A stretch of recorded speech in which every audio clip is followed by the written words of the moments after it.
This is KHQ Local News at 5 right now.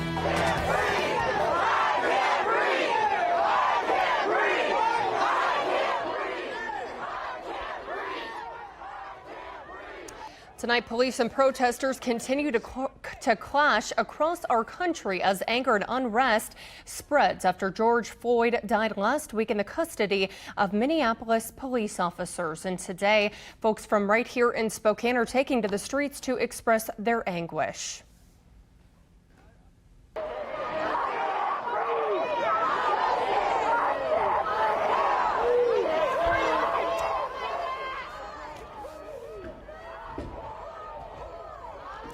Thanks for being with us on your Sunday. I'm Haley Genthner.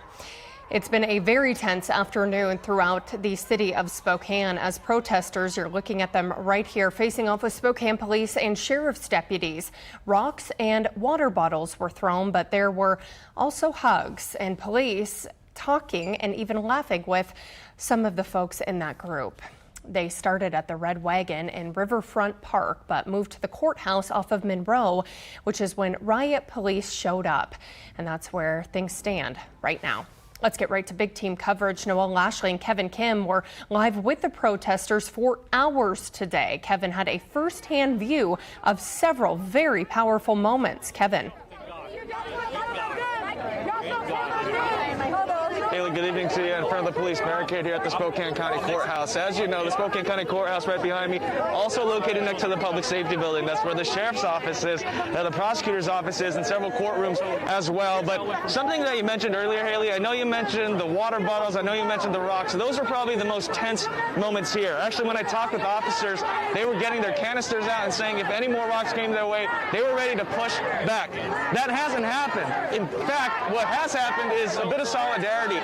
Curtis Robinson, president of the NAACP, he's been walking up and down this barricade here, kind of keeping things leveled. And we've seen some very, dare I say, touching moments here where Spokane police officers wearing riot gear and deputies as well, they're actually kneeling with some of these protesters who are saying, take a knee, take a knee. Remember all of this because of George Floyd. And when it comes to the officers here, the dialogue actually happening right here. They're talking about George Floyd, asking opinions to each other, just having a real dialogue. I know you mentioned the smiles, the laughs, but the dialogue here is what's really jarring. It's happening with a lot of officers up and down, and people really voicing their opinions here. And as so far, things have been very peaceful.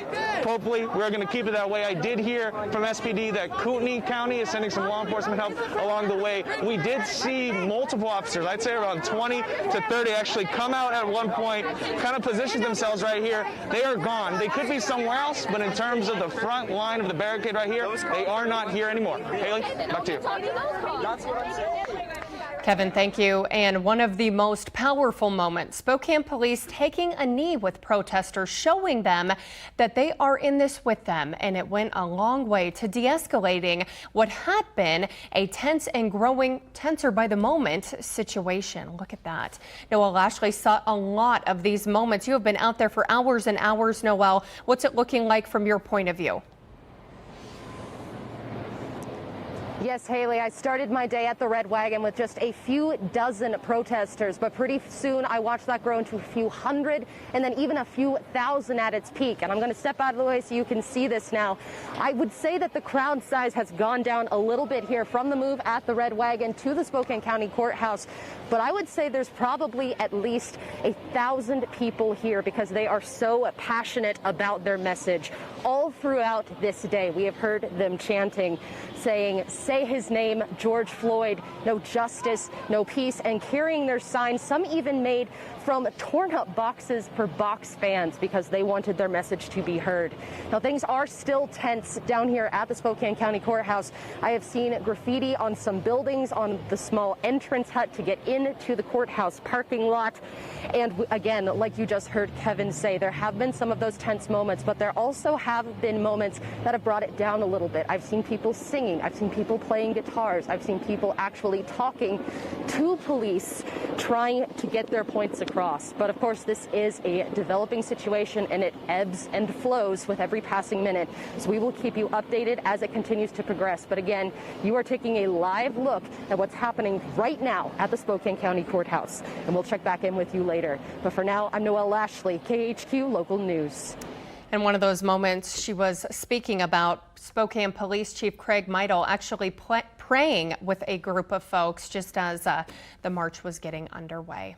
We do want to mention one other man in the midst of this chaos, a guy with a sign that said free hugs. KHQ's Kevin Kim spoke with him as the crowd began getting more and more riled up.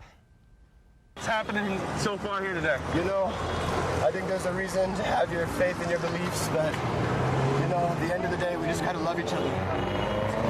We can't become our own worst enemy. We gotta love each other. Yes, sir. Yes, sir. Love trumps all. Appreciate you for your time, love you man. both. Love you too, my brother. Love you too. You stay safe, okay? Thank you. That gentleman gave out at least 50 hugs that reporter Kevin Kim saw, and though he didn't have a mask on, he says he always asked permission first. Coming up in a few moments, we are going to speak live with Spokane Mayor Nadine Woodward, get her thoughts on the protests today and how our community can heal as we move forward. There's a lot more pictures and videos right now, full coverage of all of the events that have been unfolding throughout the day today.